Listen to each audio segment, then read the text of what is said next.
పితా పుత్ర పవిత్ర ఆత్మనామమున ఆమేన్. ప్రియ సహోదరి సహోదరులారా, త్రియేక సర్వేశ్వరుని నామములో ఈరోజు మనందరిని కూడా సజీవ లెక్కన ఉంచిన దేవదేవునికి ఈ యొక్క వాక్య సుగంధమును వీక్షకులకు స్వాగతం సుస్వాగతం. ఈరోజు లూకా సువార్త ద్వారా దేవుడు మనందరితో కూడా మాట్లాడుతూ ఉన్నాడు. లూకా సువార్త 7వ అధ్యాయము 21వ వచనంలో, లోపల నుండి అనగా మనుషుల హృదయములో నుండి దురాలోచనలను, జారత్వములను, దొంగతనములను, నరహత్యలను, వ్యభిచారములను, లోభములను, చెడుతనములను, కృత్రిములను, కామ వికారమును, మత్సరమును, దేవదూషణయు, అహంకార భావమును, అవివేకమును వచ్చును.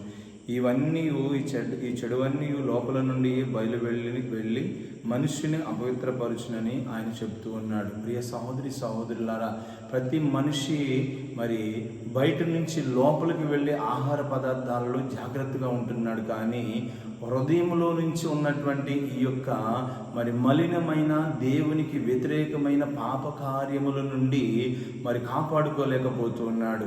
హృదయంలో నుంచి వచ్చేది జాగ్రత్త పడలేకపోతున్నాడు.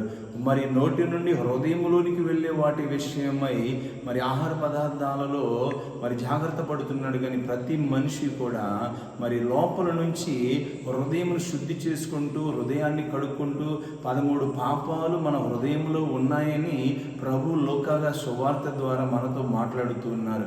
ఆ యొక్క 13 పాపాలను మనము బయటికి రావాలని, అప్పుడే జక్కయ్యని దీవించిన విధంగా మన కుటుంబాలను కూడా, మన కుటుంబాలకి రక్షణ, అబ్రహాము కుమారుడు ఇతడు అబ్రహాము కుమారుడని మన గురించి కూడా దేవుడు సాక్ష్యం పలుకుతాడు. ప్రియులరా, ప్రియ సహోదరి సహోదరులారా, ఈ విధముగా మనము తినే ఆహార విషయాల్లో ఏ విధంగా జాగ్రత్తగా తీసుకుంటూ ఉన్నామో, మన నోటి నుంచి వచ్చే, మన హృదయంలో నుంచి వచ్చే, మన ఆలోచనలో నుంచి, చూపుల నుంచి వచ్చే, ఇతరులను ఆటంకపరచకుండా మీరు ఏమి తినను, ఏమి త్రాగినను అది దేవునికి మహిమకరంగా చేయండి పునీత పౌలు గారు కొరింథీయులకు రాసిన మొదటి లేఖలో 10వ అధ్యాయము 31వ వచనంలో చెప్పబడుతూ ఉంది. ప్రియులరా, కాబట్టి నువ్వు ఏమి తిన్నా, ఏమి త్రాగినప్పుడు కూడా అది దేవునికి మహిమకరంగా ఉన్నదా, నీ ఆత్మీయ జీవితానికి ఎదుగుదలగా ఉన్నదా లేదా అని పరీక్షించుకొని, పరిశీలించుకొని మాట్లాడుతూ, తింటూ ఈ లోక జీవితంలో